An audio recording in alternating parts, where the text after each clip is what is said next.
Bien le bonjour les nécromanciens de la sous-couche, et bienvenue dans la crypte. Je suis Clem, et aujourd'hui, avec l'aide de Tintin, Hein? Quoi? on va vous présenter notre manière de peindre Pestigore et le chaman qui est dans le même esprit.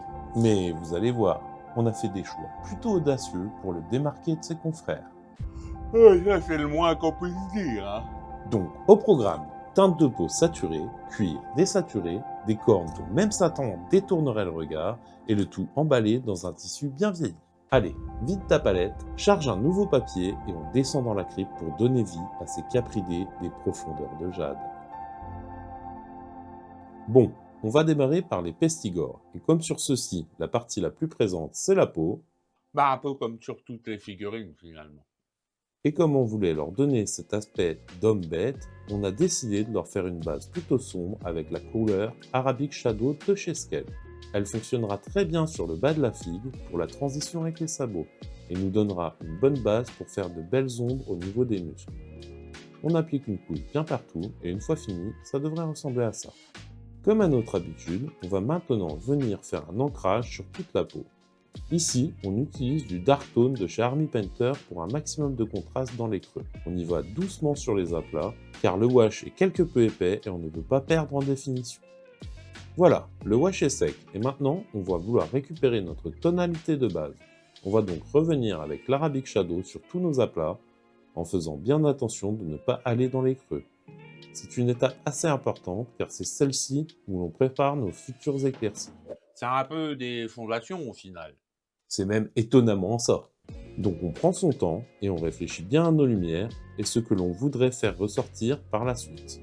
Maintenant que l'on a une bonne base et que nos fondations sont posées, on va venir faire un mélange d'Arabic Shadow et de Basic Flèche pour faire une jolie transition. Et on vient l'appliquer sur toutes les parties hautes de la figue en laissant transparaître nos couleurs d'avant. Vous voyez ce que je veux dire? Oh, tu leur expliques mal. Je sais moi, laisse-moi faire. Ah oui? Bah vas-y le génie.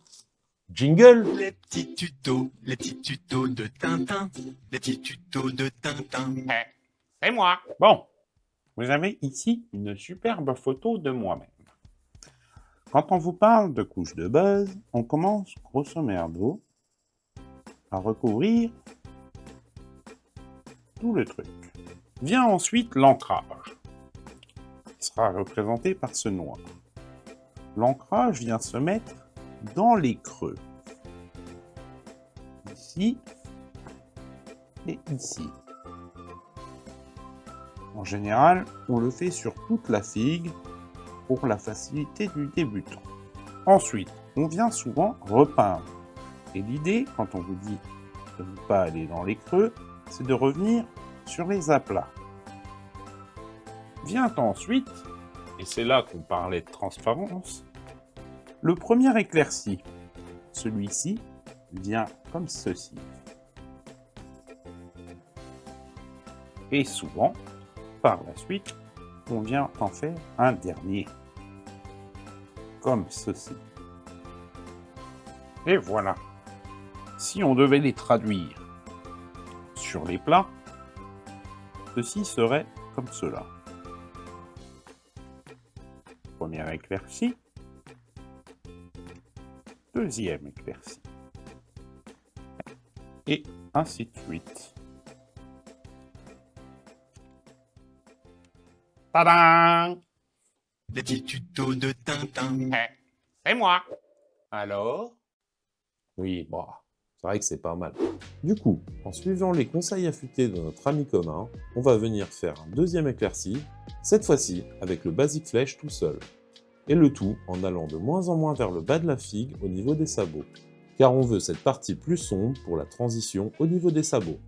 Et comme c'est plutôt joli, on a décidé de venir faire un dernier éclairci pour donner encore plus de saturation et de teinte. Pour celle-ci, on a fait un mélange de Basic Flèche et de l'Ice King. On l'applique sur les parties les plus hautes et de façon un peu irrégulière pour lui donner cet effet de peau. Et voilà, le tour est joué et ça devrait ressembler à ça.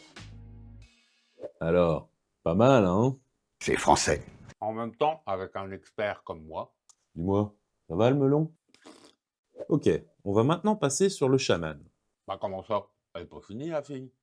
Oui, c'est vrai, Mais les étapes sont exactement les mêmes et on va pas répéter 2 fois les mêmes choses dans une vidéo. Tu comprends? C'est pour le watch time. Ah, le rythme. Voilà. Mais regardez bien la suite, car vous allez voir, on a encore un peu step up le game sur certains éléments et fait des choix, comment dire, plutôt... Audacieux? Ah oui, voilà, c'était ça. Allez, c'est parti. Bon, à l'instar des pestigores, on a commencé par la peau. Bah, t'avais pas dit que l'on faisait pas 2 fois les mêmes choses? Oui, mais tu te rappelles? Audacieux? Eh ben, bubu, bocal.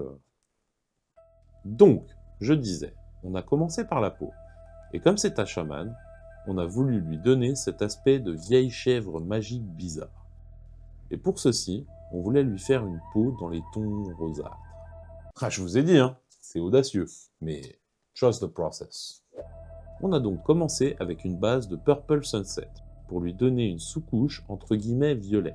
L'idée, là, c'est d'avoir les creux de la peau contrastés avec un éclairage d'une manière assez inhabituelle pour les couleurs qui arriveront.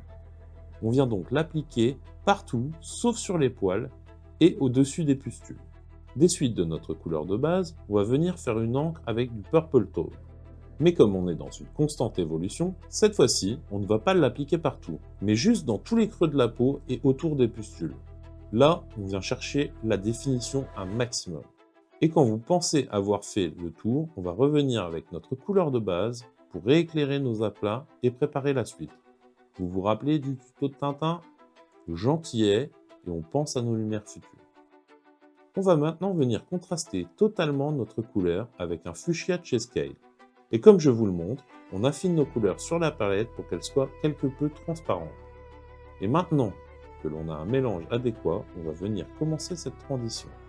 On s'attaque à tous nos muscles un par un et on vient faire un aplat transitionnel. Si votre couleur ressort trop, diluez-la un peu plus. Une fois le fuchsia terminé, on va venir continuer cette transition, mais cette fois-ci avec du pink flèche. Encore une fois, on vient laisser apparaître nos transitions d'avant et on travaille sa peinture petit à petit. Il n'est pas rare que Tintin vienne faire des surcouches avec la même couleur pour lui donner plus d'intensité. Maintenant que les transitions sont terminées, on va venir faire des glazes petit à petit pour aider ces transitions à être moins dures. Mais qu'est-ce que tu leur racontes? C'est sûr, là, il y en a 2, 3, ils sont complètement paumés avec tes glaives. Allez, jingle! Les petits tutos de Tintin, les petits tutos de Tintin. C'est moi! Maintenant, et je sais qu'on vous parle souvent de glaze. Qu'est-ce qu'un glaze et comment il sert? Un glaze est une peinture beaucoup plus fine, qui souvent transparente, vient faire la transition entre les deux. On vient donc l'appliquer souvent entre les deux teintes, histoire de faire cette transition.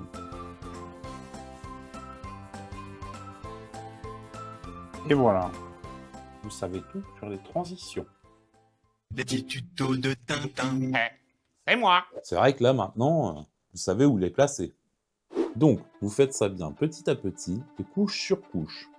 Je vous rappelle que le glaze est transparent et que c'est son accumulation de couches qui provoque l'effet de transition. Et pour cette figue, on va travailler partie par partie, une jambe par une jambe, et une fois fini, ça devrait ressembler à quelque chose comme ça.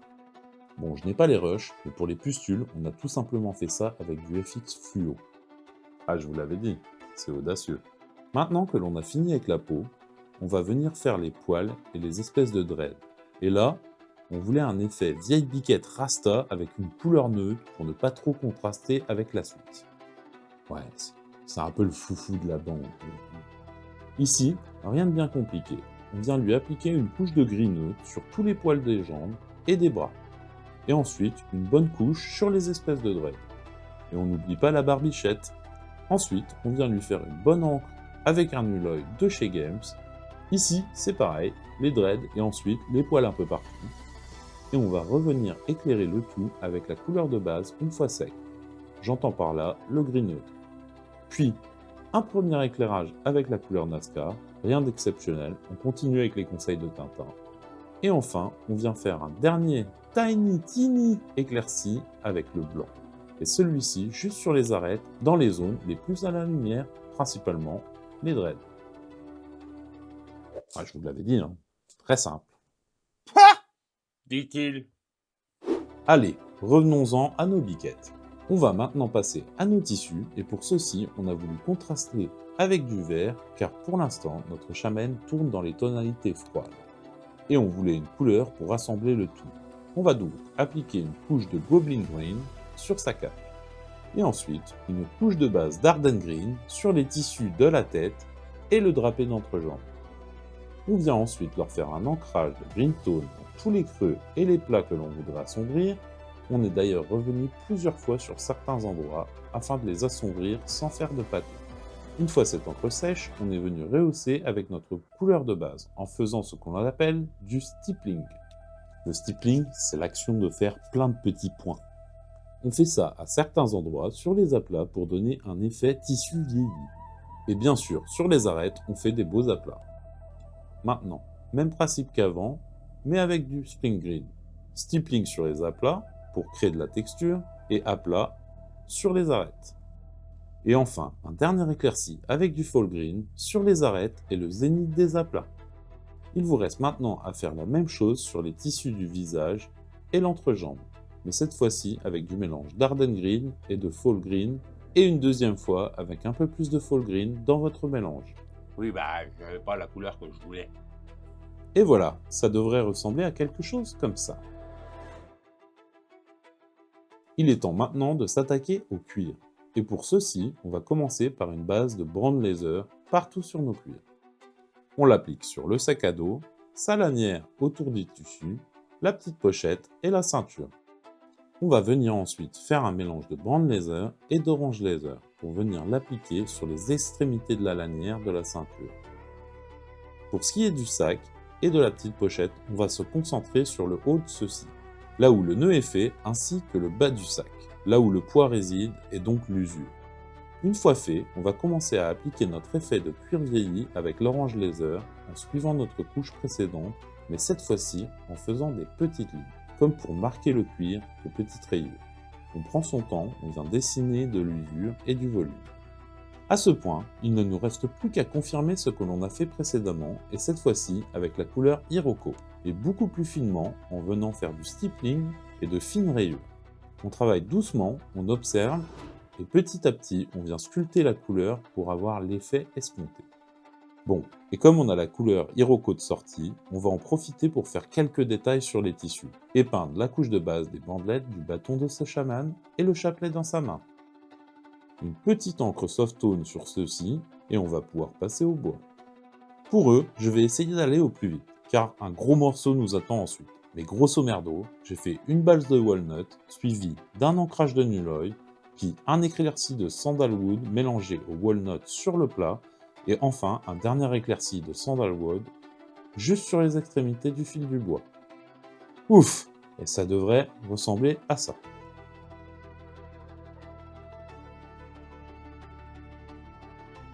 Bon, là on touche à la fin de notre figue, mais il reste encore un des éléments les plus présents de cette figue, ses cornes. Il y en a 6 en tout, et avec Tatin, on voulait vraiment les faire ressortir. Oui, enfin, on voulait, c'est surtout qu'il m'a fait un caca nerveux pour avoir des trucs pour sa vidéo, hein. Ouais, tu comprends, il faut montrer des trucs ceci, il faut des trucs machin. Ah, voilà, quoi. Enfin bref, ce qu'on voulait, c'était vous montrer une technique assez poussée pour faire de magnifiques dégradés afin de réaliser ces cornes de bouc vieillies. Puis en plus, vous allez pouvoir l'appliquer un peu partout. Allez, let's go! On a donc commencé par sélectionner notre dégradé. Et ici, ce sera les mêmes couleurs que pour le cuir, c'est-à-dire le brand leather, le orange leather, l'iroko, le birch et une couleur en plus, le black leather. Et on va commencer par celle-ci avec les pointes afin de venir au-dessus avec un wet blending avec la suivante. Les pointes, wet blending, allez, laisse tomber, je vais leur expliquer. Ok, vas-y. Bon bah, jingle hein. Les petits tutos de Tintin, les petits tutos de Tintin. C'est moi. Bon, vous allez voir, c'est très facile. On va utiliser pour faire ce dégradé 5 couleurs qui seront représentées par ces 5 crayons. Je vous conseille donc de les mettre dans votre palette, car on va faire des blendings. Pour commencer, la couleur la plus foncée. Elle va venir s'appliquer sur le bord, comme ceci. Et ensuite, on va reprendre la couleur d'après et on va venir la jointer alors qu'elle est encore humide, comme ceci, pour ensuite passer à la plus claire, comme ceci, et ainsi de suite avec le plus clair,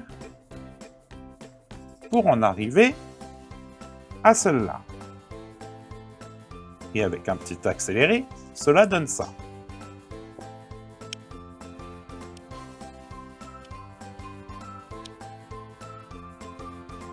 Et voilà, le principe sera celui-ci, mais avec la peinture sur vos figurines. Je vous laisse avec l'autre youtubeuse pour vous montrer. Les petits tutos de Tintin. C'est moi. C'est vrai que c'est pas trop mauvais ces explications. Et du coup, ça devrait ressembler à ça. Et maintenant, avant de faire l'ancrage des cornes, on va peindre le petit crâne sur le bâton avec du birch, comme ça on ancrera en même temps. Et justement, ce temps, c'est maintenant. Alors avec du Softon, on vient ancrer toutes... Quoi? Bah, c'est-à-dire que j'ai fait la suite des tutos de Tintin. Bon jingle, vite fait. Hein. Les petits tutos de Tintin. Les petits tutos de Tintin. C'est moi. Bon, vous allez voir, c'est très simple. Maintenant qu'on a notre dégradé, l'idée c'est de passer une couche de soft tone par le dessus pour rassembler toutes les couleurs au maximum. Et une fois fini, on va venir forcer sur l'intérieur des cornes. Et en accéléré, ça donne ça. Ben voilà, pas compliqué. Les petits tutos de Tintin. C'est moi. Bon voilà pour l'ancrage. Du coup, ça devrait ressembler à ça.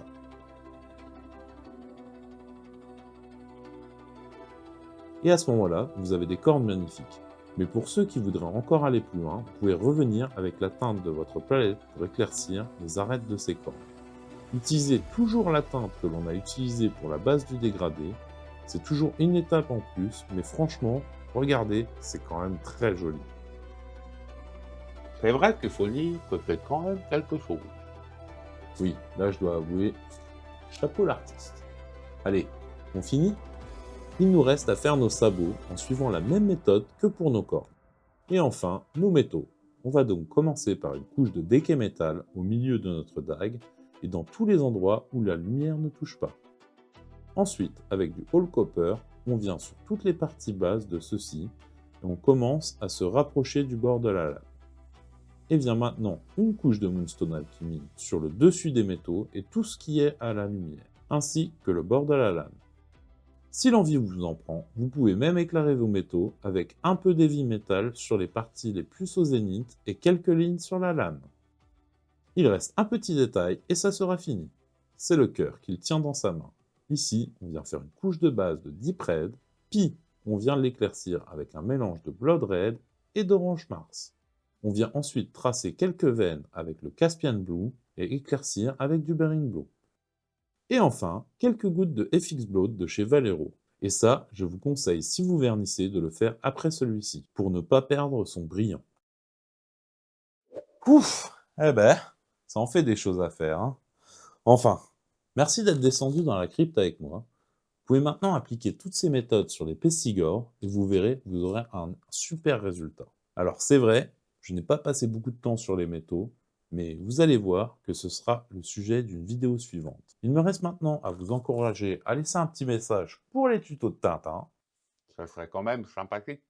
mais aussi à vous convier à ma chaîne Twitch. Je vous mets les liens dans la description au-dessus, comme d'habitude, au cas où vous auriez des questions à poser ou autres. Je vous laisse maintenant sur les images pénales, et je vous dis à bientôt dans la crypte. Tintin, fais péter! À la prochaine.